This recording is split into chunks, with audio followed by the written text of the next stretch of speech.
Okay, everybody, welcome. Today is February 21st. It is 1:18 p.m. and we are going to talk about different ways that you can humanize your online course.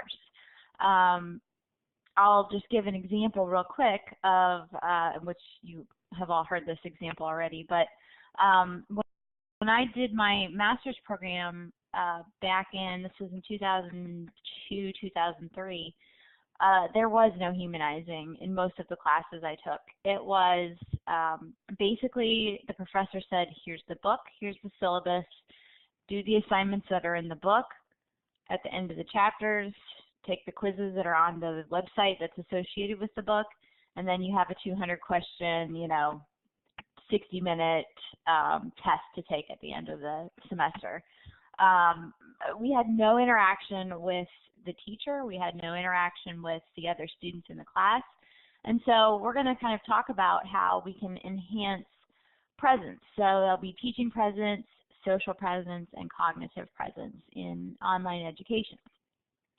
But first to start, just make sure, as we're probably all aware, take distractions out of the room. Try not to look out the window at the snow that is coming down. That is very distracting to me. And we'll do a quick quality check. So type yes into the chat if you can see the red record up in the right corner. Okay. Give me a green check if you can see the slide that says quality check, please. Okay. Green check if you can hear me. Make sure everybody can do that. Good. Okay. And give me a smiley face if the volume is at a level that you can hear. Okay, so it can either be by your name or it can be down in the chat box. Good. All right. So we'll go ahead and get started. So today's objectives, we are going to first list different things that students would and would not want to see or experience in an online course. We are also going to match examples of different class activities and design methods to the terms teaching presence, social presence, and cognitive presence. We are going to talk about ways that a teacher can humanize an online course to essentially help prevent student dropout rates from being high. And then we're going to list examples of how an instructor can design the course and course activities, and that would be assignments, it would be maybe group work, it would be anything like that, to discourage cyber cheating. So we'll talk about all of those things in a quick 15-minute presentation. So here we go. What I want you to do now is to think back to your college days as an undergraduate student, just for a moment, okay? So hopefully, that's not too long in the past for all of us. And so what I'd like for you to do is think about what things would be helpful to you in order to make you want to stay or take an online class. Make you want to take an online class, to stay in the class, pass the class, to learn something. So things that you would like to see, things that you don't want to see in an online class. Okay, so use the tools and just type below our little minions here some 1- or 2-word answers of things that you would like to see in an online class that would help you. No, you're gonna type this onto the onto our minion, onto the whiteboard, please. This is gonna test. There we go. Okay, diversity and activities, online gradebook. Okay, so viewing, I'm kind of taking that off of the chat too. So, see, knowing exactly where you stand in the class, that is so important because, again, you don't have that face-to-face interaction with the teacher. So this is where teaching presence has a very important role. Isolation, we don't want to see that, where you just feel like you are one in a million, you're not important to the teacher. And, it's very easy for a lot of professors to actually do that, to just kind of make the online class like an independent study. And it really does isolate the students. You don't want long multiple choice tests, hard assignments, thousands of activities due weekly. Yeah, those are all bad things that you don't want to see. especially, again, if it's a hard topic area or content area. In physical education, we're more than just sport. I think a lot of people typically think of physical education as, looking at, okay, volleyball, soccer, basketball, things like that. But we do have things like assessment classes. We have teaching kids with disabilities in sport.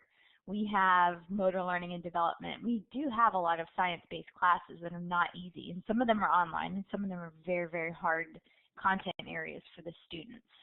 Good. Okay, so we're going to go ahead and move on. And so with this, I mean, you can kind of see this picture here, and just looking at it, you can kind of see that isolation, that frustration that she's experiencing in her online class. And, quality is, excuse me, it's very, very important. Online learning is really a service to students that may not necessarily have access to education, and it could be because of where they live or how far they are from a campus. And, excuse me, with that said, we need to make sure that the quality of our online courses is something where we have a lot of high interaction from teacher to student and then also student to student, and try to reduce that transactional distance, or essentially that's the space between the students and teachers and students to other students. It's kind of how they feel distant and isolated, which is what we talked about on that previous slide, from each other. And we want them to feel a greater sense of community, less hierarchy, so it's not the teacher above and everybody else is below. So you could use things like video conferencing tools, discussion boards, just essentially being encouraging, making sure that students are respecting one another, their opinions, their ideas. All of those types of things can kind of help them feel less isolated and more like a part of the class. So the next one, again, with dropout rates, it's very sad to hear that the dropout rates are so high in online classes. And again, in the physical education world, I think a lot of people, with the sport classes, it's hard to do those online because they actually need to participate in the sport. But where we have a lot of the content classes, that's where we tend to go online. And those classes, the content is extremely difficult for our majors. And so it's important to create a sense of community. Essentially, a community is a group of people that are working and participating together. They all have a common goal, and yeah, I mean, it is very difficult. But with this, you have that common goal. You need to trust each other. You need to experience a sense of belonging and being a part of that community. In an online class, it is very difficult to do when you have learners from across the state, country, or world. And this is, again, what I experienced in my master's program. I think we had a girl from Guam. We had a girl from Canada, and then everybody else was just in different places across the United States. It was cool because we all had different experiences that we could share, but our teachers never tapped into that and had us do that, where we did any group work, any discussions, anything like that. Another thing that's also important to consider is for the teacher to examine their teaching style, because, again, a student, if they're not successful, if they don't know how they're doing in the class or they're doing poorly, it may not necessarily be their fault. It could be that the teacher is not teaching to the student's needs. So that's also something that we would want to consider. Okay, so excuse me, let's review. So this is something that we've talked about in the past. We've talked about social presence, we've talked about cognitive presence, and we've talked about teaching presence. So if you see the little, right to the right of all of our names, there's that vertical board, I guess, that has all the different tools. If you click on the top little box in there that has like an arrow in a box, it will, excuse me, it'll help you move those things, just like I'm doing for teaching presence. So yeah, go ahead and match them up to where you think. And I'm going to get a drink because my voice is starting to go.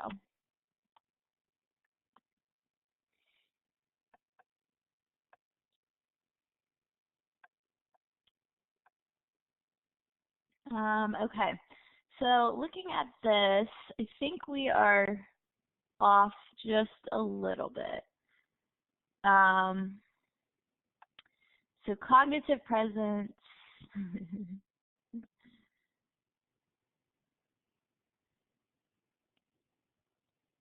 All right, I'm going to go ahead and move them around just a little bit here. Except, there we go. Okay, so teaching presence actually is going to be up here, and cognitive presence is actually going to be down there. Okay, so teaching presence is essentially things that you as a teacher can do.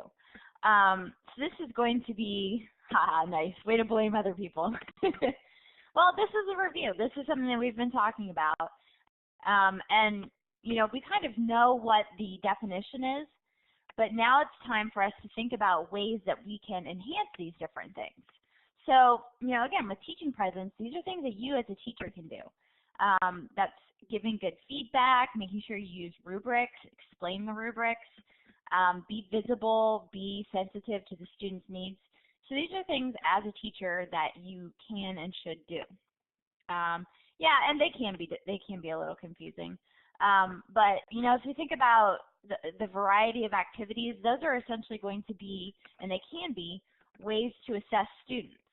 So you know, think about you know, a group activity. It could be something that they get graded on. It could be having them post in the discussion board, and that also kind of goes to social presence. So you can see how there is a lot of overlap here between these three things. And then for the social presence, you know, there are some examples there, putting the students into groups, discussing etiquette, open communication. All of those things are extremely, extremely important because especially with the online classes, talking, texting, those types of things, the sarcasm, the you know, joking around, things like that, you don't get that emotion. So you definitely want to make sure that you think about how you discuss that with your students. Okay, so we'll move on. So let's pretend that this class is one that's going to be preparing physical education teachers to teach sport or physical education to kids with disabilities. Okay, that's my main area. That's what I do. So I'd like for you to use the chat box. So that's going to be the little box in the bottom left. And tell me some things that you think that can and should be done in order to enhance teaching presence. Okay, so again, this class is teaching kids or teaching physical education majors to teach kids with disabilities. Give me an example of something you can do to enhance teaching presence. Okay, make sure the tasks are attainable. So, and that's actually a very, very excellent point, because that's essentially what I'm trying to get across to my students as well. When they design tasks for kids with disabilities, they need to make sure that they are designing them so that the students can be successful, but they're also challenged. Absolutely. Making sure that your course is designed well. Absolutely. Make sure they understand the goals, so have your learning objectives. Make sure that what you do focuses on those learning objectives. Absolutely. So give me some examples then of things that you could do to enhance social presence. Set aside time twice a day to respond to email. Absolutely. And one thing I tell my students is I will usually respond within 24 hours. If you don't hear from me, write me again. Sometimes email doesn't always work. So good. Okay, so group-based learning. Yeah, I mean, that's actually something that works well in this type of a class, because there are so many different disabilities that are out there, and they can essentially teach each other about the different disabilities. So I have them do things like that. Acknowledge a good job. Yeah, giving each other feedback, working together, collaboration, group-based learning. Yeah, you guys, you're on it right there. Good job. So how about cognitive presence then? What would I do for a class that is helping me teach kids with disabilities, or teach students to teach kids with disabilities? Cognitive presence. Okay, model.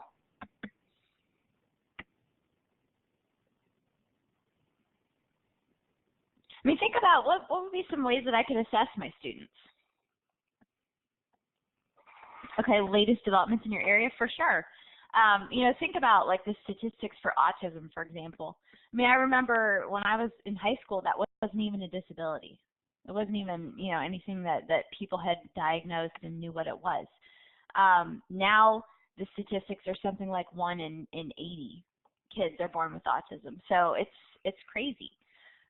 Case studies about disabilities, repeat chunk. Okay, yeah, absolutely. So, you know, a lot of these things, it can be overwhelming, but depending on how you design things, those are great examples. And, you know, one other thing is it's important to humanize your course. So how about if we have one person, and if nobody goes, I'll pick somebody, but one person to go on the microphone and tell me, what do you think a humanized online course would look like for the class that I just referred to? So that class with kids teaching physical education teachers to teach kids with disabilities. What would that class look like if I tried to humanize it? So somebody jump on the mic.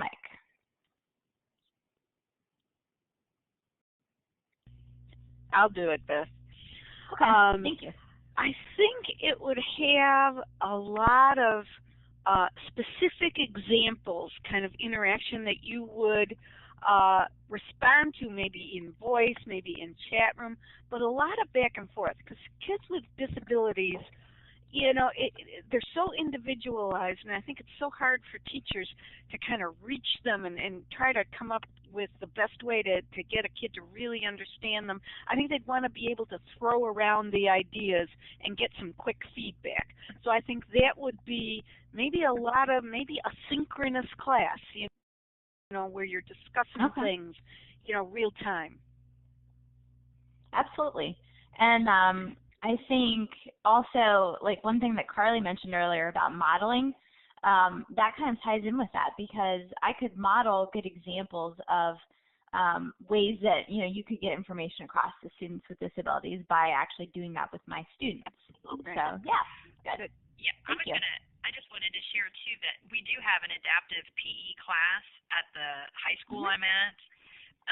One of the things they do is they have you know, some student aids in the classroom that would be typical, you know, so they can model with the kids, but they also get that social network. Our kids are really included, and I guess that's where I came up with that idea of modeling behaviors and things like that. So it's real important. I think that would be hard to see in an online class.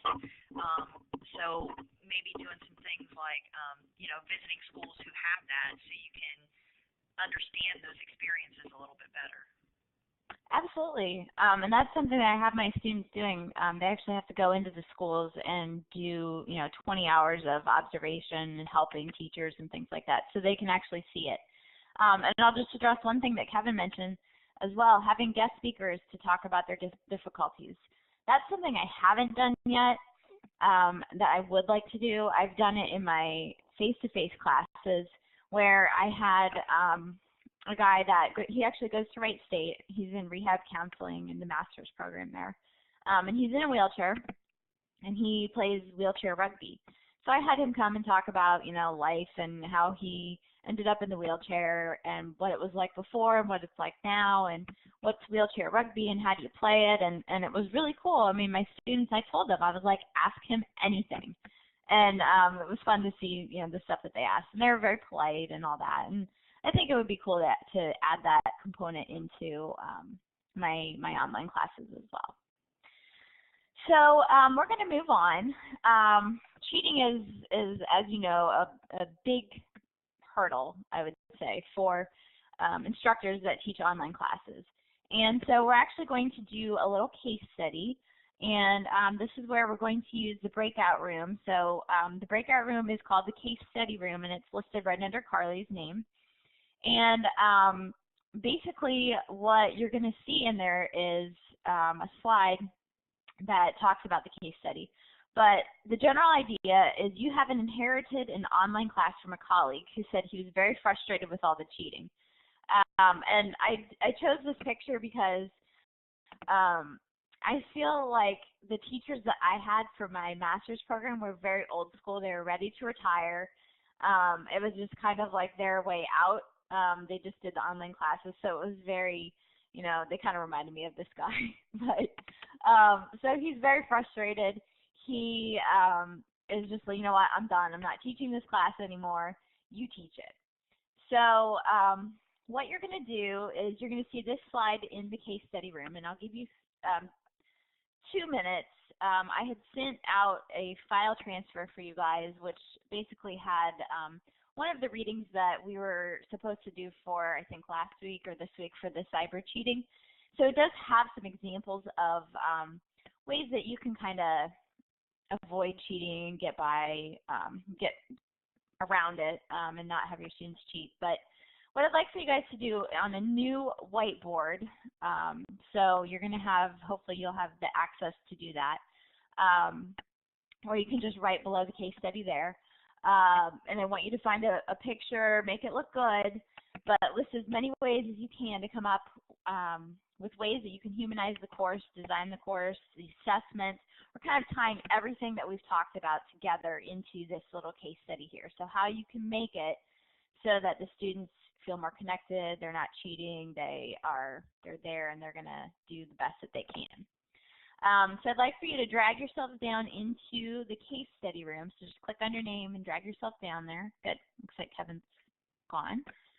I'd like for you to also go ahead and complete this case study. Just make sure that you, again, when you turn in your Miss Class summary or your summary of this class, make sure that you put a picture, create a whiteboard page, or like a PowerPoint slide, something like that.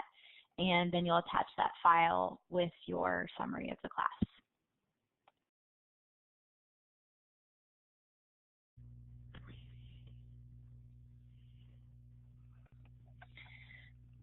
Okay, let's see if we've got everybody here. Yep, okay. So give me a green check if you can hear me, please. All right, good. Okay, so it looks like some of you were having a little issue with the microphone, so I just want to make sure. So good picture. So talk to me about what you came up with.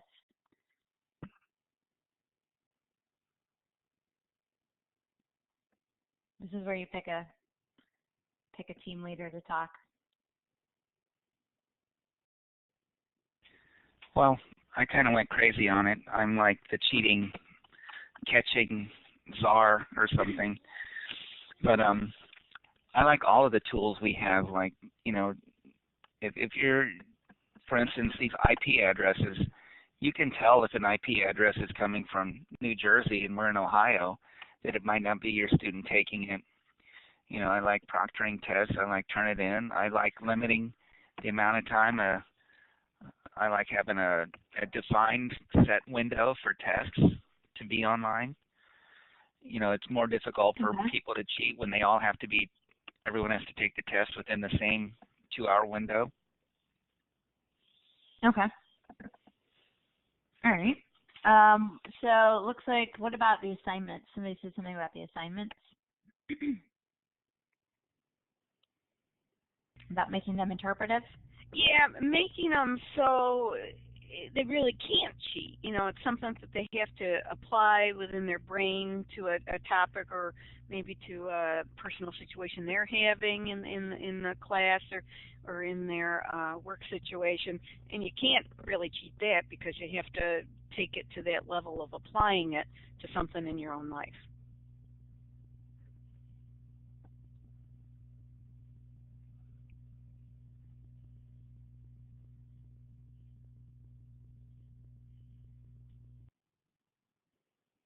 Okay, good.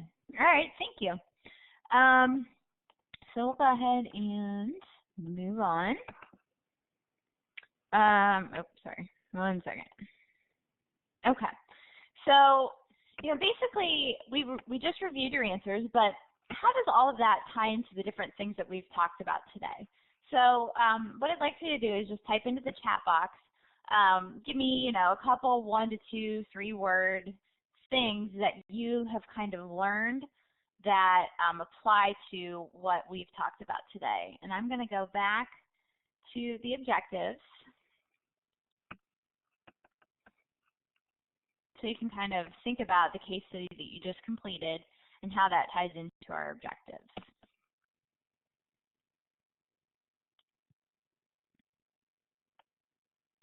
Okay.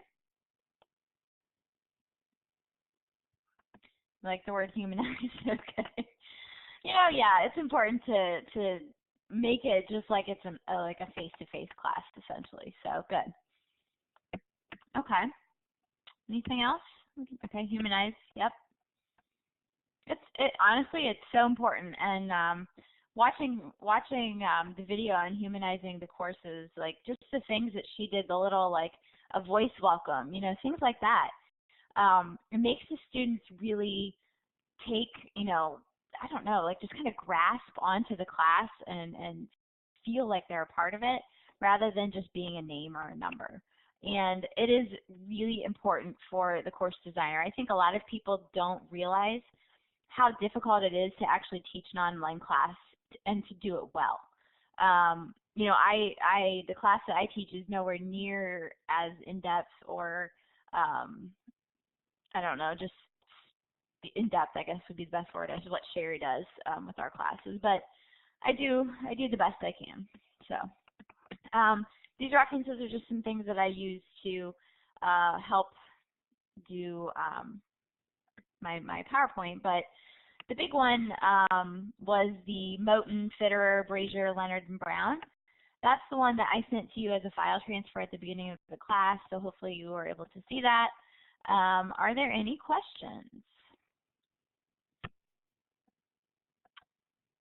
All right, I see Diane's typing. Nope, okay, good.